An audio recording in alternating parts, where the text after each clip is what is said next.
Hello বন্ধুরা, আমি প্রথমে 3 পিস ব্রেড নিয়ে মিক্সিতে গুঁড়ো করেছি। এখানে যে কোনো বাদামই অ্যাড করা যায়। আজ আমার কাছে কাজু বাদাম ছিল না, তাই আমি চিনে বাদাম ভেজে নিয়ে মিক্সিতে গুঁড়ো করেছি। প্রথমে একটু ঘি দিয়ে পাউরুটিগুলোকে ভেজে নিব, আর একটু ঘি দিয়ে সুজিগুলোকে ভেজে নিলাম। 3টে এলাচ গুঁড়ো ছড়িয়ে দিলাম ভালো স্মেল আসার জন্য।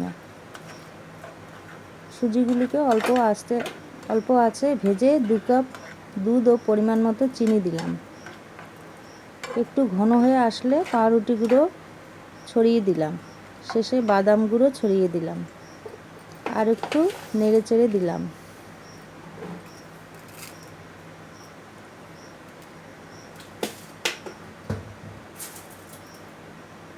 ব্যাস, তৈরি হয়ে গেল সুজির পান্তুয়া। বন্ধুরা, আপনারা বাড়িতে করবেন, খুব অল্প সময়ের মধ্যেই সুজির পান্তুয়া তৈরি হয়ে যায়, খুব অল্প উপকরণ দিয়েই।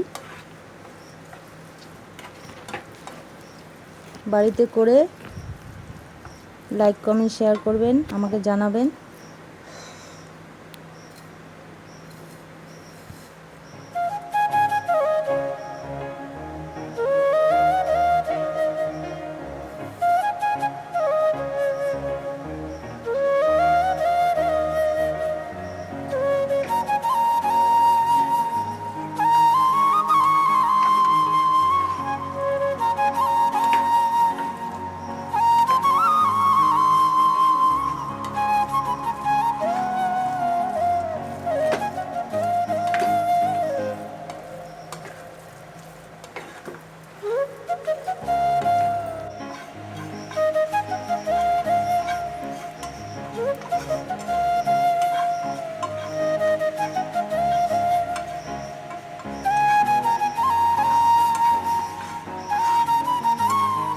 হ্যালো বন্ধুরা, এই যে আমার সুজির পান্তুয়া তৈরি হয়ে গেল।